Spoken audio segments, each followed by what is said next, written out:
بسم اللہ الرحمن الرحیم۔ اور تمہیں معلوم ہو کہ جو کچھ مالک نعمت تم نے حاصل کیا ہے اس کا 5واں حصہ اللہ اور اس کے رسول صلی اللہ علیہ وسلم اور رشتہ داروں اور یتیموں اور مسکینوں اور مسافروں کے لیے ہے۔ اگر تم ایمان لائے ہو اور اللہ پر اور اس چیز پر جو فیصلے کے روز یعنی دونوں فوجوں کے بھیڑ کے دن ہم نے اپنے بندے پر نازل کی تھی تو حصہ بخوشی ادا کرو، اللہ ہر چیز پر قادر ہے۔ یاد کرو جب کہ تم وادی کے اس جانب تھے اور دوسری جانب پڑاؤ ڈالے ہوئے تھے اور قافلہ تم سے نیچے ساحل کی طرف تھا۔ اگر کہیں پہلے سے تمہارے اور ان کے درمیان مقابلے کی قرارداد ہو چکی ہوتی تو تم ضرور اس موقع پر پہلو دہی کر جاتے، لیکن جو کچھ پیش آیا وہ اس لیے تھا کہ جس بات کا فیصلہ اللہ کر چکا تھا اسے ظہور میں لے آئے تاکہ جسے ہلاک ہونا ہے وہ دلیل روشن کے ساتھ ہلاک ہو اور جسے زندہ رہنا ہے وہ دلیل روشن کے ساتھ زندہ رہے۔ یقیناً خدا سننے اور جاننے والا ہے۔ اور یاد کرو وقت جب کہ نبی صلی اللہ علیہ وسلم خدا ان کو تمہارے خواب میں تھوڑا دکھا رہا تھا، اگر کہیں وہ تمہیں ان کی تعداد زیادہ دکھا دیتا تو ضرور تم لوگ ہمت ہار جاتے اور لڑائی کے معاملے میں جھگڑا شروع کر دیتے، لیکن اللہ ہی نے ان سے تمہیں بچایا، یقیناً وہ سینوں کا حال تک جانتا ہے۔ اور یاد کرو جب مقابلے کے وقت خدا نے تم لوگوں کی نگاہوں میں دشمنوں کو تھوڑا دکھایا اور ان کی نگاہوں میں تمہیں کم کر کے پیش کیا تاکہ جو بات ہونی تھی اسے اللہ ظہور میں لے آئے۔ اور آخر کار سارے معاملات اللہ ہی کی طرف رجوع کرتے ہیں۔ اے ایمان لانے والوں، جب وہ کسی گروہ سے تمہارا مقابلہ ہو تو ثابت قدم رہو اور اللہ کو کثرت سے یاد کرو، دھوکہ ہے کہ تمہیں کامیابی نصیب ہوگی۔ اور اللہ اور اس کے رسول کی اطاعت کرو اور آپس میں جھگڑو نہیں، ورنہ تمہارے اندر کمزوری پیدا ہو جائے گی اور تمہاری ہوا اکھڑ جائے گی۔ صبر سے کام لو، یقیناً اللہ صبر کرنے والوں کے ساتھ ہے۔ اور ان لوگوں سے رنگ نہ اختیار کرو جو اپنے گھروں سے اتراتے اور لوگوں کو اپنی شان دکھاتے ہوئے نکلے، اور جن کی روش یہ ہے کہ اللہ کے راستے سے روکتے ہیں۔ جو کچھ وہ کر رہے ہیں وہ اللہ کی گرفت سے باہر نہیں ہے۔ ذرا خیال کرو اس وقت کا جب شیطان نے ان لوگوں کے کرتوت ان کی نگاہوں میں خوشنما بنا کر دکھائے تھے اور ان سے کہا تھا کہ آج تم پر کوئی غالب نہیں آ سکتا اور یہ کہ میں تمہارے ساتھ ہوں۔ مگر جب دونوں گروہوں کا آمنا سامنا ہوا تو وہ الٹے پاؤں پھر کے اور کہنے لگا کہ میں تمہارے ساتھ نہیں ہوں، میرا تمہارا ساتھ نہیں ہے، میں وہ کچھ دیکھ رہا ہوں جو تم لوگ نہیں دیکھتے، مجھے خدا سے ڈر لگتا ہے، خدا بڑی سخت سزا دینے والا ہے۔ جبکہ منافقین اور وہ سب لوگ جن کے دلوں کو رعب لگا ہوا ہے کہہ رہے تھے کہ ان لوگوں کو تو ان کے دین نے خبط میں مبتلا کر رکھا ہے، حالانکہ اگر کوئی اللہ پر بھروسہ کرے تو یقیناً اللہ زبردست اور دانا ہے۔ کاش تم اس حالت کو دیکھ سکتے جبکہ فرشتے مقتول کافروں کی روحیں قبض کر رہے تھے، وہ ان کے چہروں اور ان کے کھولوں پر ضربیں لگاتے جاتے تھے اور کہتے جاتے تھے لو اب جلنے کی سزا بھگتو، یہ وہ جزا ہے جس کا سامان تمہارے اپنے ہاتھوں نے پیشگی مہیا کر رکھا تھا، ورنہ اللہ تو اپنے بندوں پر ظلم کرنے والا نہیں ہے۔ یہ معاملہ ان کے ساتھ اسی طرح پیش آیا جس طرح فرعون اور ان سے پہلے کے دوسرے لوگوں کے ساتھ پیش آتا رہا ہے کہ انہوں نے اللہ کی آیات کو ماننے سے انکار کیا اور اللہ نے ان کے گناہوں پر انہیں پکڑ لیا۔ اللہ قوت رکھتا ہے اور سخت سزا دینے والا ہے۔ یہ اللہ کی اس سنت کے مطابق ہوا کہ وہ کسی نعمت جو اس نے کسی قوم کو عطا کی ہو اس وقت تک نہیں بدلتا جب تک کہ وہ قوم خود اپنے طرز عمل کو نہیں بدل دیتی۔ اللہ سب کچھ سننے اور جاننے والا ہے۔ آل فرعون اور ان سے پہلے کی قوموں کے ساتھ جو کچھ پیش آیا وہ اسی ضابطہ کے مطابق تھا، انہوں نے اپنے رب کی آیات کو جھٹلایا، تب ہم نے ان کے گناہوں کی پاداش میں انہیں ہلاک کیا اور آل فرعون کو غرق کر دیا۔ یہ سب لوگ ظالم تھے۔ یقیناً اللہ کے نزدیک زمین پر چلنے والی مخلوق میں سب سے بدتر وہ لوگ ہیں جنہوں نے حق کو ماننے سے انکار کر دیا، پھر کسی طرح وہ اسے قبول کرنے پر تیار نہیں ہیں، خصوصاً ان میں سے وہ لوگ جن کے ساتھ تو نے معاہدہ کیا، پھر وہ ہر موقع پر اس کو توڑتے ہیں اور ذرا خدا کا خوف نہیں کرتے۔ بس اگر یہ لوگ تمہیں لڑائی میں مل جائیں تو ان کی ایسی خبر لو کہ ان کے بعد جو دوسرے لوگ ایسی روش اختیار کرنے والا ہوں ان کے حواس باختہ ہو جائیں، تو ہے کہ بدعہدوں کا اس انجام سے وہ سبق لیں گے۔ اور اگر کبھی تمہیں کسی قوم سے خیانت کا اندیشہ ہو تو اس کے معاہدے کو اعلانیہ اس کے آگے پھینک دو، یقیناً اللہ خائنوں کو پسند نہیں کرتا۔ تم منکرین حق اس غلط فہمی میں نہ رہیں کہ وہ بازی لے گئے، یقیناً وہ ہم کو ہرا نہیں سکتے۔ اور تم لوگ جہاں تک تمہارا بس چلے زیادہ سے زیادہ طاقت اور تیار بندھے رہنے والے گھوڑے اور ان کے مقابلے کے لیے مہیا رکھو تاکہ اس کے ذریعے سے اللہ کے اور اپنے دشمنوں کو اور اور ان دوسرے اعداء کو خوفزدہ کر دو جنہیں تم نہیں جانتے مگر اللہ جانتا ہے۔ اللہ کی راہ میں جو کچھ تم خرچ کرو گے اس کا پورا بدلہ تمہاری طرف پلٹایا جائے گا اور تمہارے ساتھ ہرگز ظلم نہ ہوگا۔ اور نبی اگر دشمن صلح سامنے کی طرف مائل ہو تو تم بھی اس کے لیے آمادہ ہو جاؤ اور اللہ پر بھروسہ کرو، یقیناً وہی سب کو سننے اور جاننے والا ہے۔ اگر وہ دھوکے کی نیت رکھتے ہوں تو تمہارے لیے اللہ کافی ہے، وہی تو ہے جس نے اپنی مدد سے اور مومنوں کے ذریعے سے تمہاری تائید کی اور مومنوں کے دل ایک دوسرے کے ساتھ جوڑ دیے، اور تم روئے زمین کی ساری دولت بھی خرچ کر ڈالتے تو ان لوگوں کے دل نہ جوڑ سکتے تھے، مگر وہ اللہ ہے جس نے ان لوگوں کے دل جوڑے، یقیناً وہ بڑا زبردست اور دانا ہے۔ اگر نبی صلی اللہ علیہ وسلم تمہارے لیے اور تمہارے پیرو اہل ایمان کے لیے تو بس اللہ کافی ہے۔ نبی صلی اللہ علیہ وسلم مومنوں کو جنگ پر ابھارو، اگر تم میں سے 20 آدمی صابر ہوں تو وہ 200 پر غالب آئیں گے، اور اگر 100 آدمی ایسے ہوں تو منکرین حق میں سے 1000 آدمی پر بھاری رہیں گے، کیونکہ وہ ایسے لوگ ہیں جو سمجھ نہیں رکھتے۔ اچھا اب اللہ نے تمہارا بوجھ ہلکا کیا اور اسے معلوم ہوا کہ ابھی تم میں کمزوری ہے، بس اگر تم میں سے 100 آدمی صابر ہوں تو وہ 200 پر، اور 1000 آدمی ایسے ہوں تو 2000 پر اللہ کے حکم سے غالب آئیں گے، اور اللہ ان لوگوں کے ساتھ ہے جو صبر کرنے والے ہیں۔ کسی نبی کے لیے یہ زیبا نہیں ہے کہ اس کے پاس قیدی ہوں جب تک کہ وہ زمین میں دشمنوں کو اچھی طرح کچل نہ دے۔ تم لوگ دنیا کے فائدے چاہتے ہو، حالانکہ اللہ کے پیش نظر آخرت ہے، اور اللہ غالب اور حکیم ہے۔ اگر اللہ کا نوشتہ پہلے نہ لکھا جا چکا ہوتا تو جو کچھ تم لوگوں نے لیا ہے اس کی برداشت میں تم کو بڑی سزا دی جاتی، بس جو کچھ تم نے مال حاصل کیا ہے اسے کھاؤ کہ وہ حلال اور پاک ہے، اور اللہ سے ڈرتے رہو، یقیناً اللہ درگزر کرنے والا اور رحم فرمانے والا ہے۔ اے نبی صلی اللہ علیہ وسلم تم لوگوں کے قبضے میں جو قیدی ہیں ان سے کہو اگر اللہ تم کو معلوم ہوا کہ تمہارے دلوں میں کچھ خیر ہے تو وہ تمہیں اس سے بڑھ چڑھ کر دے گا جو تم سے لیا گیا ہے، اور تمہاری خطائیں معاف کرے گا، اللہ درگزر کرنے والا اور رحم فرمانے والا ہے۔ لیکن اگر وہ تیرے ساتھ خیانت کا ارادہ رکھتے ہیں تو اس سے پہلے وہ اللہ کے ساتھ خیانت کر چکے ہیں، چنانچہ اسی کی سزا اللہ نے انہیں دی ہے کہ وہ تیرے قابو میں آئیں گے۔ اللہ سب کچھ جانتا اور حکیم ہے۔ جن لوگوں نے ایمان قبول کیا اور ہجرت کی اور اللہ کی راہ میں اپنی جانیں لڑائیں اور اپنے مال کھپائے، اور جن لوگوں نے ہجرت کرنے والوں کو جگہ دی اور ان کی مدد کی، وہی دراصل ایک دوسرے کے ولی ہیں۔ رہے وہ لوگ جو ایمان تو لیا ہے مگر ہجرت کر کے دارالاسلام میں آ نہیں گئے تو ان سے تمہارا ولایت کا کوئی تعلق نہیں ہے جب تک کہ وہ ہجرت کر کے نہ آ جائیں۔ ہاں اگر وہ دین کے معاملے میں تم سے مدد مانگے تو ان کی مدد کرنا تم پر فرض ہے، لیکن کسی ایسی قوم کے خلاف نہیں جس سے تمہارا معاہدہ ہو۔ جو کچھ تم کرتے ہو اللہ اسے دیکھتا ہے، اور جو لوگ منکر حق ہیں وہ ایک دوسرے کی حمایت کرتے ہیں۔ اگر تم یہ نہ کرو گے تو زمین میں فتنہ اور بڑا فساد برپا ہوگا۔ جو لوگ ایمان لائے اور جنہوں نے اللہ کی راہ میں گھر بار چھوڑے اور جدوجہد کی اور جنہوں نے پناہ دی اور مدد کی، وہی سچے مومن ہیں۔ ان کے لیے خطاؤں سے درگزر ہے اور بہترین رزق ہے۔ اور جو لوگ بعد میں ایمان لائے اور ہجرت کر کے آ گئے اور تمہارے ساتھ مل کر جدوجہد کرنے لگے وہ بھی تم میں ہی شامل ہیں، مگر اللہ کی کتاب میں خون کا رشتہ دار ایک دوسرے کے زیادہ حقدار ہیں، یقیناً اللہ ہر چیز کو جانتا ہے۔ توبہ۔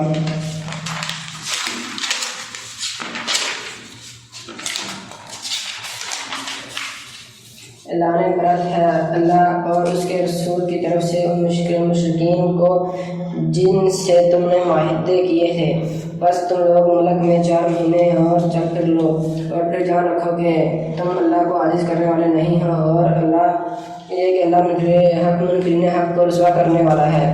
اطلاع عام ہے اللہ اور اس کے رسول کی طرف سے حج اکبر کے دن تمام لوگوں کے لیے کہ اللہ مشرکین سے برالذمہ ہے اور اس کا رسول بھی۔ اگر تم لوگ توبہ کر لو تو تمہارے ہی لیے بہتر ہے، اور جو منہ پھیرتے ہیں وہ تو خوب سمجھ لو کہ تم اللہ کو عاجز کرنے والے نہیں ہو۔ اے نبی صلی اللہ علیہ وسلم انکار کرنے والوں کو سخت عذاب کی خوشخبری سنا دو، بجز ان مشرکین کے جن سے تم نے معاہدے کیے، پھر انہوں نے اپنے عہد کو پورا کرنے میں تمہارے ساتھ کوئی کمی نہیں کی اور نہ تمہارے خلاف کسی کی مدد کی۔ ایسے لوگوں کے ساتھ تم بھی مدت معاہدہ تک وفا کرو، کیونکہ اللہ متقیوں ہی کو پسند کرتا ہے۔ بس جب حرام مہینے گزر جائیں تو مشرکین کو قتل کرو جہاں پاؤ، اور انہیں پکڑو اور گھیرو اور ہر رات میں ان کی خبر لینے کے لیے بیٹھو۔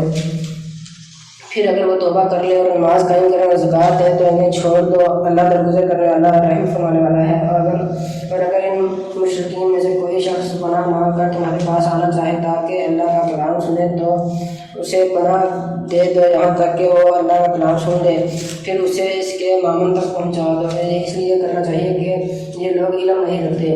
ان مشرکین کے لیے اللہ اور اس کے رسول کے نزدیک کوئی عہد آخر کیسے ہو سکتا ہے؟ بجوز ان لوگوں کے جن سے تم نے مسجد حرام کے پاس معاہدہ کیا تھا، تو جب تک وہ تمہارے ساتھ سیدھے رہیں تم بھی ان کے ساتھ سیدھے رہو، کیونکہ اللہ متقین کو پسند کرتا ہے۔ مگر ان کے سوا دوسرے مشرکین کے ساتھ کوئی عہد کیسے ہو سکتا ہے جبکہ ان کا حال یہ ہے کہ تم پر قابو پا جائیں تو تمہارے معاملے میں کسی قرابت کا لحاظ کریں، نہ کسی معاہدے کی ذمہ داری کا۔ وہ اپنی زبانوں سے تم کو راضی کرنے کی کوشش کرتے ہیں مگر دل ان کے انکار کرتے ہیں اور ان میں اکثر فاسق ہیں۔ انہوں نے اللہ کے آیات کے بدلے تھوڑی سی قیمت قبول کر لی، پھر اللہ کے راستے میں سیدھے راہ بن کر کھڑے ہو گئے۔ بہت برے کرتوت تھے جو یہ کرتے رہے۔ کسی مومن کے معاملے میں نہ یہ قرابت کا لحاظ کرتے ہیں نہ کسی عہد کی ذمہ داری کا، اور ذاتی ہمیشہ انہیں کی طرف سے ہوئی ہے۔ بس اگر یہ توبہ کر لیں اور نماز قائم کریں اور زکوٰۃ دیں تو تمہارے دینی بھائی ہیں، اور جاننے والوں کے لیے ہم اپنے احکام واضح کیے دیتے ہیں۔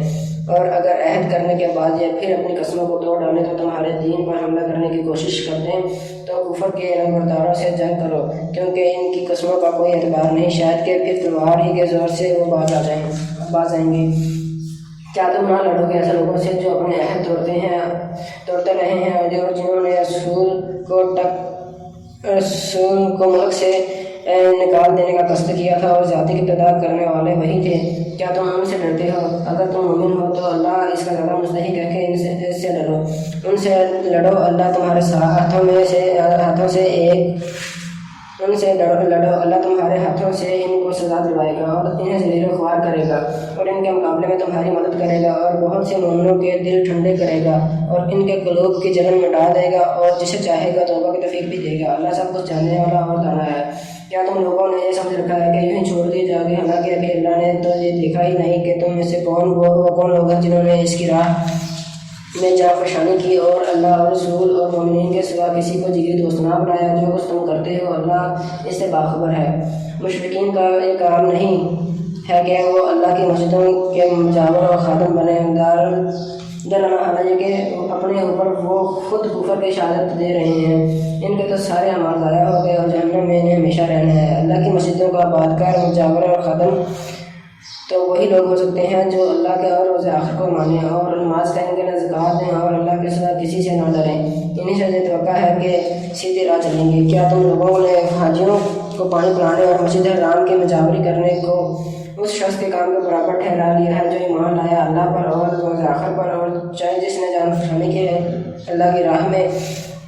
اللہ کے نزدیک تو یہ دونوں برابر نہیں ہیں اور اللہ ظالموں کی رہنمائی نہیں کرتا۔ اللہ کے ہاں تو انہیں لوگوں کا درجہ بڑا ہے جو مال ہے، جنہوں نے اس کی راہ میں گھر بار چھوڑے اور جان و مال سے جہاد کیا وہی کامیاب ہے۔ ان کا رب انہیں پر اپنی رحمت و خوشنودی اور ایسی جنتوں کی بشارت دیتا ہے جہاں ان کے لیے پائیدار عیش کا سامان ہے، ان میں وہ ہمیشہ رہیں گے۔ یقیناً اللہ کے پاس خدمات کا صلہ دینے کو بہت کچھ ہے۔ لوگوں جو ایمان لائے اپنے باپوں اور بھائیوں کو بھی اپنا رفیق نہ بناؤ اگر وہ ایمان پر کفر کو ترجیح دیں۔ تم میں سے جو ان کو رفیق بنائیں گے وہی ظالم ہوں گے۔ اے نبی کہہ دو کہ اگر تمہارے باپ اور تمہارے بیٹے اور تمہارے بھائی اور تمہاری بیویاں اور تمہارے عزیز و قارب اور تمہارے وہ مال جو تم نے کمائے ہیں اور تمہارے وہ کاروبار جن کے مال بڑھ جانے کا تم کو خوف ہے اور تمہارے وہ گھر جو تم کو پسند ہے، تم کو اللہ اور اس کے رسول اور اس کی راہ میں جہاد سے عزیز تر ہے تو انتظار کرو یہاں تک کہ اللہ اپنا فیصلہ تمہارے سامنے لے آئے، اور اللہ فاسق لوگوں کی رہنمائی نہیں کیا کرتا۔ اللہ اس سے پہلے بہت سے مواقع پر تمہاری مدد کر چکا ہے۔ ابھی غزوہ حنین کے روز اس کی دستگیری کی شان تم دیکھ چکے ہو۔ اس روز تمہیں اپنی کثرت تعداد کا غرہ تھا مگر وہ تمہارے کچھ کام نہ آئے، اور زمین اپنی وسعت کے باوجود تم پر تنگ ہو گئی اور تم پیٹ پھیر کر بھاگ نکلے۔ پھر اللہ نے اپنی سکینت اور اپنے رسول پر اور مومنین پر نازل فرمائی اور وہ لشکر اتارے جو تم کو نظر نہ آتے تھے، اور منکرین حق کو سزا دی کہ یہی بدلہ ہے ان لوگوں کے لیے جو حق کا انکار کریں۔ پھر تم یہ بھی دیکھ چکے ہو کہ اس طرح سزا دینے کے بعد اللہ جس کو چاہتا ہے توبہ کی توفیق بھی بخش دیتا ہے، اور اللہ درگزر کرنے والا اور رحم فرمانے والا ہے۔ اے ایمان لانے والوں، مشرکین ناپاک ہیں، لہٰذا اس سال کے بعد یہ مسجد حرام کے قریب نہ پھٹکنے پائیں، اور اگر تمہیں تنگدستی کا خوف ہے تو بعید نہیں کہ اللہ چاہے تو تمہیں اپنے فضل سے غنی کر دے، اللہ علیم و حکیم ہے۔ جم کرو اہل کتاب میں سے ان لوگوں کے خلاف جو اللہ اور روز آخر پر ایمان نہیں لاتے اور جو کچھ اللہ اور اس کے رسول نے حرام قرار دیا ہے اسے حرام نہیں کرتے اور دین حق کو اپنا دین نہیں بناتے۔ ان سے لڑو یہاں تک کہ وہ اپنے ہاتھ سے جزیہ دیں اور چھوٹے بن کر رہیں۔ یہودی کہتے ہیں کہ عزیر اللہ کا بیٹا ہے اور عیسائی کہتے ہیں کہ مسیح اللہ کا بیٹا ہے۔ یہ بے حقیقت باتیں ہیں جو وہ اپنی زبانوں سے نکالتے ہیں، ان لوگوں کی دیکھا دیکھی جو ان سے پہلے کفر میں مبتلا ہوئے تھے۔ خدا کی مار ان پر یہ کہاں سے دھوکہ کھا رہے ہیں۔ انہوں نے اپنے علماء اور درویشوں کو اللہ کے سوا اپنا رب بنا لیا ہے، اور اسی طرح مسیح ابن مریم کو بھی، حالانکہ ان کو ایک معبود کے سوا کسی کی بندگی کرنے کا حکم نہیں دیا گیا تھا، اور جس کے سوا کوئی مستحق عبادت نہیں، پاک ہے وہ ان مشرکانہ باتوں سے جو لوگ کرتے ہیں۔ یہ لوگ چاہتے ہیں کہ اللہ کی روشنی کو اپنے پھونکوں سے بجھا دے، مگر اللہ اپنی روشنی کو مکمل کیے بغیر ماننے والا نہیں ہے، خواہ کافروں کو یہ کتنا ہی ناگوار ہو۔ وہ اللہ ہی ہے جس نے اپنے رسول کو ہدایت اور دین حق کے ساتھ بھیجا ہے تاکہ اسے پوری جنس دین پر غالب کر دے، خواہ مشرکوں کو یہ کتنا ہی ناگوار ہو۔ ایمان لانے والوں نے اہل کتاب کے اکثر علماء اور درویشوں کا حال یہ ہے کہ وہ لوگوں کے پاس مال باتوں طریقوں سے کھاتے ہیں اور انہیں اللہ کی راہ سے روکتے ہیں۔ دردناک سزا کی خوشخبری دو ان کو جو سونے اور چاندی جمع کر کے رکھتے ہیں اور انہیں خدا کی راہ میں خرچ نہیں کرتے۔ ایک دن آئے گا کہ اسی سونے چاندی پر جہنم کی آگ دہکائی جائے گی اور پھر اسی سے ان لوگوں کی پیشانیوں اور پہلوؤں اور پیٹھوں کو داغا جائے گا۔ یہ ہے وہ خزانہ جو تم نے اپنے لیے جمع کیا تھا، لو آپ اپنی سمیٹی ہوئی دولت کا مزہ چکھو۔ حقیقت یہ ہے کہ مہینوں کی تعداد جب سے اللہ نے آسمان اور زمین کو پیدا کیا ہے، اللہ کے نوشتے میں 12 ہی ہے، اور ان میں سے 4 مہینے حرام ہے، یہی ٹھیک ضابطہ ہے۔ لہٰذا ان 4 مہینوں میں اپنے اوپر ظلم نہ کرو اور مشرکوں سے مل کر لڑو جس طرح وہ سب مل کر تم سے لڑ رہے ہیں، اور جان رکھو کہ اللہ متقیوں ہی کے ساتھ ہے۔ نصیحت و کفر میں ایک مزید کافرانہ حرکت ہے جس سے کافر لوگ گمراہی میں مبتلا کیے جاتے ہیں۔ کسی سال ایک مہینے کو حلال کر لیتے ہیں اور کسی سال اس کو حرام کر دیتے ہیں تاکہ اللہ کے حرام کیے ہوئے مہینوں کی تعداد پوری بھی کر دیں اور اللہ کا حرام کیا ہوا حلال بھی کر لیں۔ ان کے برے اعمال ان کے لیے خوشنما بنا دیے گئے ہیں، اور اللہ منکرین حق کو ہدایت نہیں دیا کرتا ہے۔ لوگوں جو ایمان لائے ہو، تمہیں کیا ہو گیا ہے کہ جب تم سے اللہ کی راہ میں نکلنے کے لیے کہا گیا تو تم زمین سے چمٹ کر رہ گئے؟ کیا تم نے آخرت کے مقابلے میں دنیا کی زندگی کو پسند کر لیا؟ ایسا ہے تو تمہیں معلوم ہو کہ دنیوی زندگی کا یہ سب سر سامان آخرت میں بہت تھوڑا نکلے گا۔ تم نہ اٹھو گے تو خدا تمہیں دردناک سزا دے گا، تمہاری جگہ کسی اور گروہ کو اٹھائے گا، اور تم خدا کا کچھ بھی بگاڑ نہ سکو گے، کچھ بھی نہ بگاڑ سکو گے۔ وہ ہر چیز پر قدرت رکھتا ہے۔ تم نے اگر نبی کی مدد نہ کی تو کچھ بھی پرواہ نہیں، اللہ اس کی مدد اس وقت کر چکا ہے جب کافروں نے اسے نکال دیا تھا، جب وہ صرف 2 میں کا دوسرا تھا، جب وہ دونوں غار میں تھے، جب وہ اپنے ساتھی سے کہہ رہا تھا کہ غم نہ کر، اللہ ہمارے ساتھ ہے۔ اس وقت اللہ نے اس پر اپنی طرف سے سکون قلب نازل کر کیا اور اس کی مدد ایسے لشکروں سے کی جو تم کو نظر نہ آتے تھے، اور کافروں کا بول نیچا کر دیا، اور اللہ کا بول تو اونچا ہی ہے۔ اللہ زبردست اور دانا و بینا ہے۔ نکلو خواہ ہلکے ہو یا بوجھل، اور جہاد کرو اللہ کی راہ میں اپنے مالوں سے اور اپنی جانوں کے ساتھ، یہ تمہارے لیے بہتر ہے اگر تم جانو۔ اے نبی صلی اللہ علیہ وسلم، اگر فائدہ سہل الحصول ہوتا تو اور سفر ہلکا ہوتا تو وہ ضرور تمہارے پیچھے چلنے پر آمادہ ہو جاتے، مگر ان پر تو یہ راستہ بہت کٹھن ہو گیا۔ اب اگر وہ خدائی کی قسم کھا کر کہیں گے کہ اگر ہم چل سکتے تو یقیناً تمہارے ساتھ چلتے، وہ اپنے آپ کو ہلاکت میں ڈال رہے ہیں، اللہ خوب جانتا ہے کہ وہ جھوٹے ہیں۔ اے نبی صلی اللہ علیہ وسلم، اگر اللہ تمہیں معاف کرے تو تم نے کیوں انہیں رخصت دے دی؟ تمہیں چاہیے تھا کہ خود رخصت نہ دیتے تاکہ تم پر کھل جاتا کہ کون لوگ سچے ہیں، اور جھوٹوں کو بھی تم جان لیتے۔ جو لوگ اللہ اور آخر پر ایمان رکھتے ہیں وہ تو کبھی تم سے درخواست نہ کریں گے کہ انہیں اپنی جان و مال کے ساتھ جہاد کرنے سے معاف رکھا جائے۔ اللہ متقیوں کو خوب جانتا ہے۔ ایسے درخواستیں تو صرف وہی لوگ کرتے ہیں جو اللہ اور روز آخر پر ایمان نہیں رکھتے، جن کے دلوں میں شک ہے اور وہ اپنے شک ہی میں متردد ہو رہے ہیں۔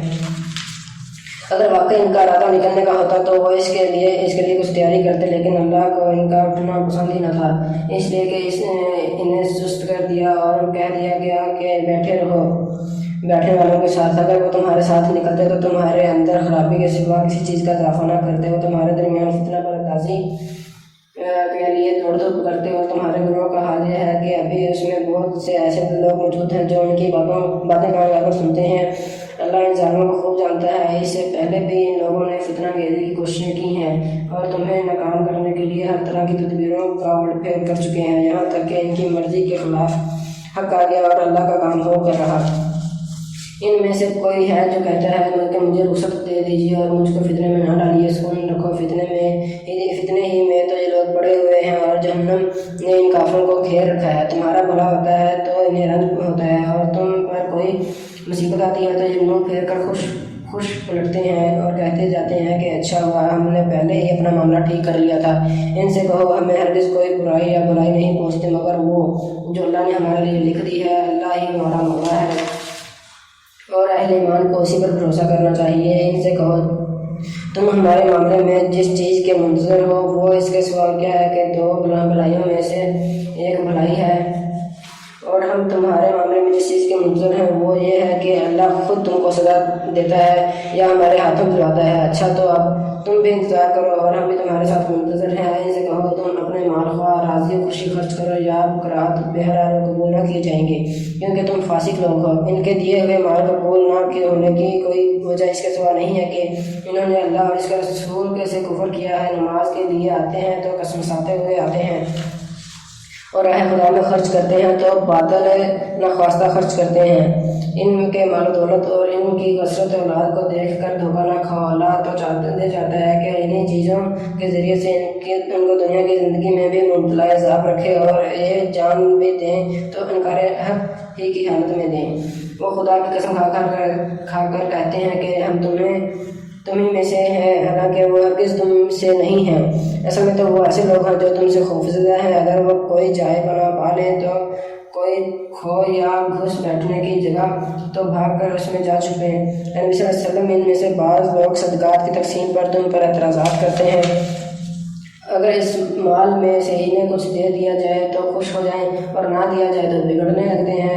کیا اچھا ہوتا کہ اللہ اور رسول صلی اللہ علیہ وسلم نے جو کچھ بھی انہیں دیا تھا اس پر وہ راضی رہتے اور کہتے کہ اللہ ہمارے لیے کافی ہے، وہ اپنے فضل سے ہمیں اور بہت کچھ دے گا اور اس کا رسول بھی ہم پر عنایت فرمائے گا، ہم اللہ ہی کی طرف نظر جمائے ہوئے ہیں۔ یہ صدقات تو دراصل فقیروں اور مسکینوں کے لیے ہیں اور ان لوگوں کے لیے جو صدقات کے کام پر مأمور ہوں اور ان کے لیے جن کی تالیف قلب مطلوب ہو، نیجے گردنوں کے چھڑانے اور قرضداروں کی مدد کرنے میں اور راہ خدا میں اور مسافر نوازی میں استعمال کرنے کے لیے ہے۔ ایک فریضہ ہے اللہ کی طرف سے اور اللہ سب کو جاننے والا اور دانا بنا ہے۔ ان میں سے کچھ لوگ ہیں جو اپنی باتوں سے نبی کو دکھ دیتے ہیں اور کہتے ہیں کہ یہ شخص کانوں کا بچہ ہے، کہو وہ تمہاری بھلائی کے لیے ایسا ہے، اللہ پر ایمان رکھتا ہے اور اہل ایمان پر اعتماد کرتا ہے۔ وہ سراسر رحمت ہے ان لوگوں کے لیے جو تم میں سے ایماندار ہیں، اور جو لوگ اللہ کے رسول کو دکھ دیتے ہیں ان کے لیے دردناک سزا ہے۔ یہ لوگ تمہارے سامنے قسمیں کھاتے ہیں تاکہ تمہیں راضی کریں، حالانکہ اگر مومن ہے تو اللہ اور رسول اس کے زیادہ حقدار ہیں کہ یہ ان کو راضی کرنے کی فکر کریں۔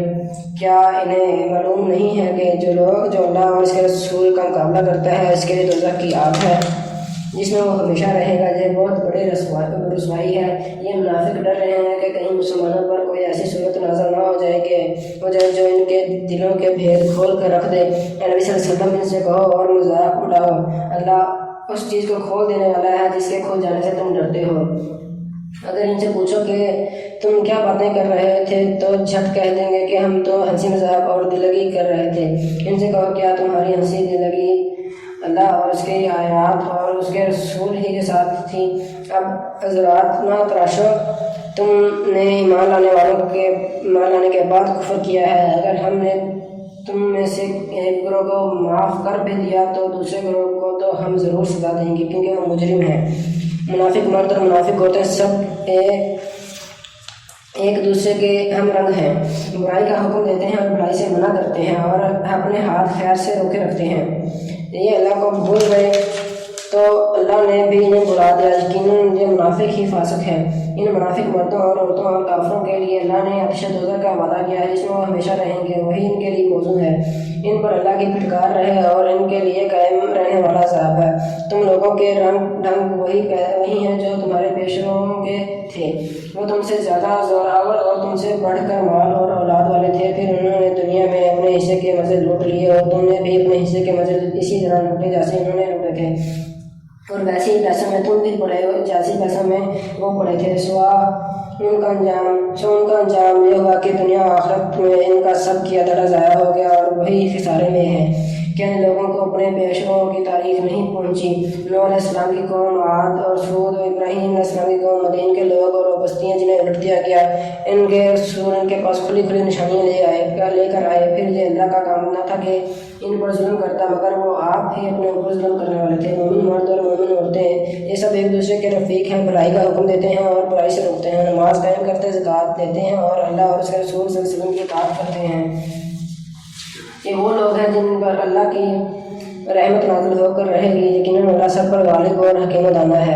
ان مومن مردوں اور عورتوں سے اللہ کا وعدہ ہے کہ انہیں ایسے باغ دے گا جن کے نیچے نہریں بہتی ہوں گی اور وہ ان میں ہمیشہ رہیں گے۔ ان سدا بار باغوں میں ان کے لیے پاکیزہ قیامگاہیں ہوں گی، اور سب سے بڑھ کر یہ کہ اللہ کی خوشنودی انہیں حاصل ہوگی، یہی بڑی کامیابی ہے۔ نبی صلی اللہ علیہ وسلم کفار اور منافقین دونوں کا پوری قوت سے مقابلہ کرو اور ان کے ساتھ سختی سے پیش آؤ۔ آخر کار ان کا ٹھکانہ جہنم ہے اور وہ بدترین جائے قرار ہے۔ یہ لوگ خدا کی قسم کھا کر کہتے ہیں کہ ہم نے وہ بات نہیں کہی، حالانکہ انہوں نے ضرور وہ کافرانہ بات کہی ہے۔ وہ اسلام لانے کے بعد کفر کے مرتکب ہوئے اور انہوں نے جو کچھ کرنے کا ارادہ کیا جسے نہ کر سکے۔ یہ ان کا سارا غصہ اسی بات پر ہے نہ کہ اللہ اور اس کے رسول نے اپنے فضل سے ان کو غنی کر دیا ہے۔ اب اگر یہ اپنی اس روش سے باز آ جائیں تو انہی کے لیے بہتر ہے، اور اگر یہ باز نہ آئے تو اللہ ان کو نہایت دردناک سزا دے گا، دنیا میں بھی اور آخرت میں بھی۔ اور زمین میں کوئی نہیں جو ان کا حمایتی اور مددگار ہو۔ ان میں سے بعض ایسے بھی ہیں جنہوں نے اللہ سے عہد کیا تھا کہ اگر اس نے اپنے فضل سے ہم کو نوازا تو ہم خیرات کریں گے اور صالح بن کر رہیں گے، مگر جب اللہ نے اپنے فضل سے ان کو دولت مند کر دیا تو وہ بخل پر اتر آئے اور اپنے عہد سے پھر گئے، ایسے پھرے جا کے انہیں اس کی پرواہ تک نہیں ہے۔ نتیجہ یہ نکلا کہ ان کی اس بد عہدی کی وجہ سے جو انہوں نے اللہ کے ساتھ کی اور اس جھوٹ کی وجہ سے جو بولتے رہے، اللہ نے ان کے دلوں میں نفاق بٹھا دیا جو اس کے زور ان کی پیشی کے دن تک ان کا پیچھا نہ چھوڑے گا۔ کیا یہ لوگ جانتے نہیں ہیں کہ اللہ کو ان کے مخفی راز اور ان کے پوشیدہ سرگوشیوں تک معلوم ہے، اور وہ تمام غیب کی باتوں سے پوری طرح باخبر ہے۔ وہ خوب جانتا ہے ان کنجوس دولت مندوں کو جو برزاں اور رغبت دینے والے اہل ایمان کی مالی قربانیوں پر باتیں چھانٹتے ہیں اور ان لوگوں کا مذاق اڑاتے ہیں جن کے پاس راہ خدا میں دینے کے لیے اس کے سوا کچھ نہیں ہے، جو وہ اپنے اوپر مشقت برداشت کر کے دیتے ہیں۔ اللہ ان مذاق اڑانے والوں کا مذاق اڑاتا ہے اور ان کے لیے دردناک سزا ہے۔ نبی صلی اللہ علیہ وسلم تم خواہ ایسے لوگوں کے لیے معافی کی درخواست کرو یا نہ کرو، اگر تم 70 مرتبہ بھی انہیں معاف کر دینے کی درخواست کرو گے تو اللہ انہیں ہرگز معاف نہ کرے گا، اس لیے کہ انہوں نے اللہ اور اس کے رسول کے ساتھ کفر کیا ہے، اور اللہ فاسق لوگوں کو راہ نجات نہیں دکھاتا۔ جن لوگوں کو پیچھے رہ جانے کی اجازت دے دی گئی تھی وہ اللہ کے رسول کا ساتھ نہ دینے اور گھر بیٹھے رہنے پر خوش ہوئے، اور انہیں گوارا نہ ہوا کہ اللہ کی راہ میں جان و مال سے جہاد کریں۔ انہوں نے لوگوں سے کہا کہ اس سخت گرمی میں نہ نکلو، ان سے کہو کہ جہنم کی آگ اس سے زیادہ گرم ہے، کاش انہیں اس کا شعور ہوتا۔ اب چاہیے کہ یہ لوگ حوصلہ کم کریں اور روئیں زیادہ، اس لیے کہ جو بدی یہ کماتے رہے ہیں اس کی جزا ایسی ہے کہ انہیں اس پر رونا چاہیے۔ اگر اللہ ان کے درمیان تمہیں واپس لے جائے اور آئندہ ان میں سے کوئی گروہ جہاد کے لیے نکلے کہ تم سے اجازت مانگے تو صاف کہہ دینا کہ اب تم میرے ساتھ ہرگز نہیں چل سکتے اور نہ میری میت میں کسی دشمن سے لڑ سکتے ہو۔ تم نے پہلے بیٹھے رہنے کو پسند کیا تھا تو اب گھر میں بیٹھنے والوں کے ساتھ بیٹھے رہو، اور آئندہ ان میں سے کوئی مرے اس کی جنازہ بھی ہے تم ہرگز نہ پڑھنا اور نہ کبھی اس کی قبر پر کھڑے ہونا، کیونکہ انہوں نے اللہ اور اس کے رسول صلی اللہ علیہ وسلم کے ساتھ کفر کیا ہے اور وہ مرے ہیں اس حال میں کہ وہ فاسق تھے۔ ان کی مالداری اور ان کی کثرت اولاد تم کو دھوکے میں نہ ڈالے۔ اللہ نے تو ارادہ کر لیا ہے کہ اس مال اور اولاد کے ذریعہ سے ان کو اسی دنیا میں سزا دے اور ان کی جانیں اس حال میں نکلنے کے مقافر ہوں۔ جب کبھی کوئی صورت اس مضمون کی نازل ہوئی کہ اللہ کو مانو اور اس کے رسول صلی اللہ علیہ وسلم کے ساتھ مل کر جہاد کرو، تو تم نے دیکھا کہ جو لوگ ان میں سے صاحب مقدرت تھے وہی تم سے درخواست کرنے لگے کہ انہیں جہاد کی شرکت سے معاف رکھا جائے، اور انہوں نے کہا کہ ہمیں چھوڑ دیجیے کہ ہم بیٹھنے والوں کے ساتھ رہیں۔ ان لوگوں نے گھر بیٹھنے والیوں میں شامل ہونا پسند کیا اور ان کے دلوں پر ٹھپا لگا دیا گیا، اس لیے ان کی سمجھ میں اب کچھ نہیں آتا، بخلاف اس کے رسول صلی اللہ علیہ وسلم نے ان لوگوں نے جو رسول کے ساتھ ایمان لائے تھے اپنے جان و مال سے جہاد کیا، اور اب ساری بھلائیاں انہی کے لیے ہیں اور وہی فلاح پانے والے ہیں۔ اللہ نے ان کے لیے ایسے باغ تیار کر رکھے ہیں جن کے نیچے نہریں بہہ رہی ہیں، ان میں وہ ہمیشہ رہیں گے، یہ ہے عظیم الشان کامیابی۔ بدوی عربوں میں سے بھی بہت سے لوگ آئے جنہوں نے عذر کیے تاکہ انہیں بھی پیچھے رہ جانے کی اجازت دے دی جائے۔ اس طرح بیٹھ رہے وہ لوگ جنہوں نے اللہ کے اور اس کے رسول کا سے ایمان کا جھوٹا عہد کیا تھا۔ ان بدیوں میں سے جن لوگوں نے کفر کا طریقہ اختیار کیا ہے عنقریب وہ دردناک سزا سے دوچار ہوں گے۔ ضعیف اور بیمار لوگ اور وہ لوگ جو شرکت جہاد کے لیے راہ نہیں پاتے اگر پیچھے رہ جائیں تو کوئی حرج نہیں، جبکہ وہ خلوص دل کے ساتھ اللہ اور اس کے رسول صلی اللہ علیہ وسلم کے وفادار ہوں۔ ایسے محسنین پر اعتراض کی کوئی گنجائش نہیں ہے اور اللہ درگزر کرنے والا اور رحم فرمانے والا ہے۔ اسی طرح ان لوگوں پر بھی کوئی اعتراض کا موقع نہیں جنہوں نے خود آ کر تم سے درخواست کی تھی کہ ہمارے لیے سواریاں بہم پہنچائی جائیں، اور جب تم نے کہا کہ میں تمہارے لیے سواریوں کا انتظام نہیں کر سکتا تو وہ مجبوراً واپس گئے، اور حال یہ تھا کہ ان کی آنکھوں سے آنسو جاری تھے اور انہیں اس بات کا بڑا رنج تھا کہ وہ اپنے خرچ پر شریک جہاد ہونے کی قدرت نہیں رکھتے تھے۔ البتہ اعتراض ان لوگوں پر ہے جو مالدار ہیں اور پھر بھی تم سے درخواستیں کرتے ہیں کہ انہیں شرکت جہاد سے معاف رکھا جائے۔